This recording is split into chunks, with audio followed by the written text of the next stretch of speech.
Hello hello dear students, अभी हम कर रहे हैं 10th class R D Sharma math exercise 2.1 polynomial chapter का नाम है।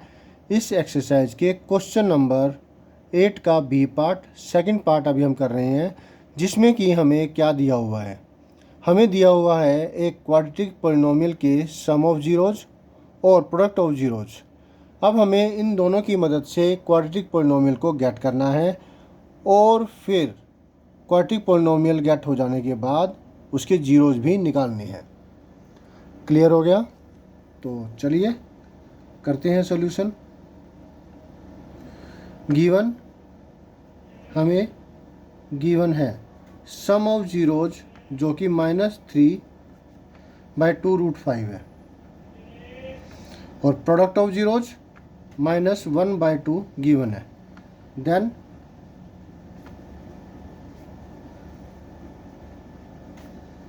द क्वाड्रेटिक पोलिनोमियल इज, वो क्या होगा?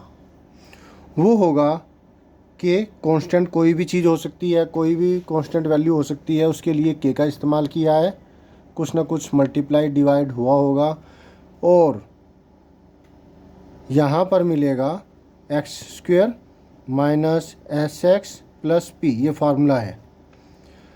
जो सम ऑफ जीरो दे रखे उसका निशान पलटेगा और प्रोडक्ट ऑफ जीरो जो दे रखे उसका निशान नहीं पलटेगा।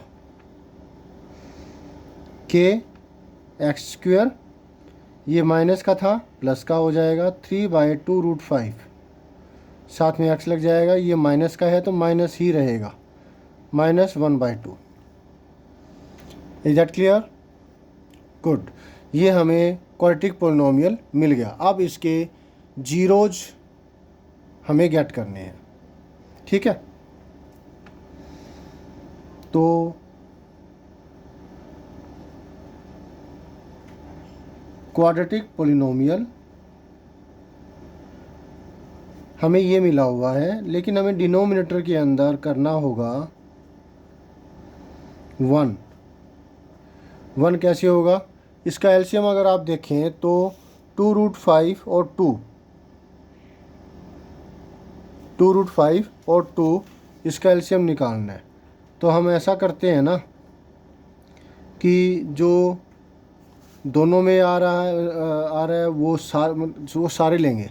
मतलब 2 आ रहा है और एक √5 आ रहा है, तो 2 भी लिया, √5 भी लिया। उसके बाद सबसे बड़ी पावर लेते हैं एलसीएम के केस में, और यहाँ पे 2 की पावर 1 है, यहाँ पे 1 है तो 1 ही लेंगे और √5। मतलब क्या है कि ये 2 का मल्टीपल है। इसे ऐसे भी लेके देख सकते हैं आप।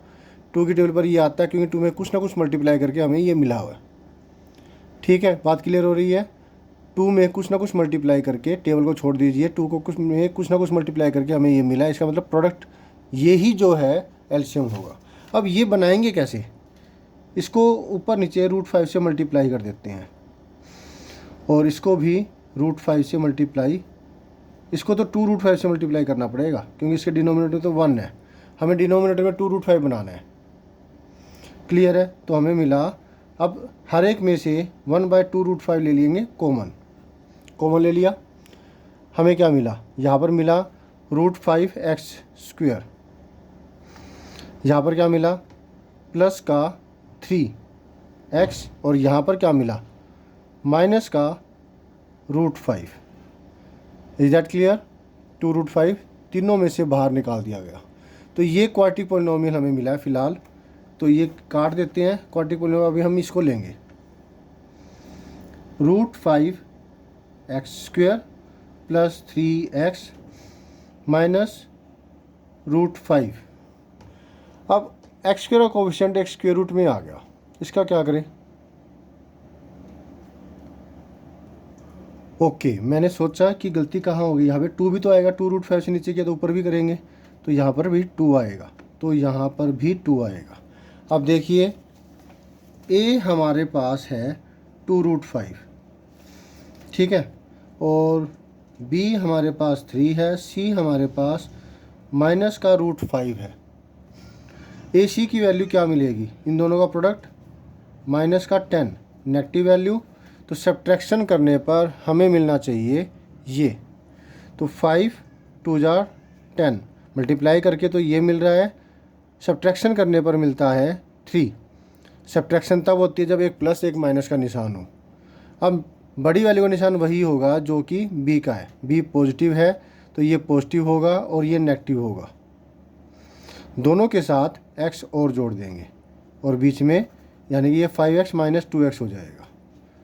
ठीक है, कैसे देखिए समझ में आएगा आपको कि 2√5x² प्लस का 5x, मिडल टर्म को स्प्लिट कर दिया, माइनस का 2x माइनस का √5। सब्ट्रैक्शन करने पर हमें ये मिलता है, इसको मल्टीप्लाई करें तो 10x² मिलता है, जो इन दोनों को मल्टीप्लाई करके मिलता है, माइनस का 10x²। इन दो में कॉमन, इन दो में कॉमन, दोनों में 5 में से √5 कॉमन निकाला जा सकता है।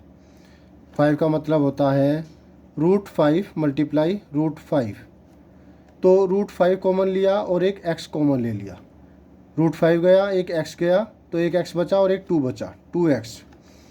5 में से √5 कॉमन लिया तो सिर्फ एक √5 बच गया और x हम निकाल चुके हैं। इसमें से माइनस कॉमन 2x प्लस √5। अब 2x प्लस √5 कॉमन लेंगे, दोनों ब्रैकेटों के अंदर सेम वैल्यू आ रही है, इसका मतलब आप बिल्कुल ठीक हो। 2x प्लस √5 लिया कॉमन, यहाँ आया √5x और इधर आया माइनस का 1। हम पुट करेंगे इसको 0 के सामने, 2x plus √5 is equal to 0। 2x is equal to, ये उधर जाएगा और माइनस हो जाएगा, x is equal to minus √5/2, एक वैल्यू आ गई। और अब √5x माइनस 1 को 0 के सामने पुट करेंगे, √5x is equal to minus 1 उधर जाके प्लस 1 हो गया, x इज इक्वल टू आ गया 1/√5। तो 8th के बी के अंदर हमें ये दो वैल्यूज़ मिलती है, दो जीरोज। ये हमारा आंसर नंबर 2 हुआ और ये हमारा आंसर नंबर 1 हुआ। होप सो आपको अच्छे से समझ में आ गया। कोई डाउट हो तो कमेंट करके पूछेगा।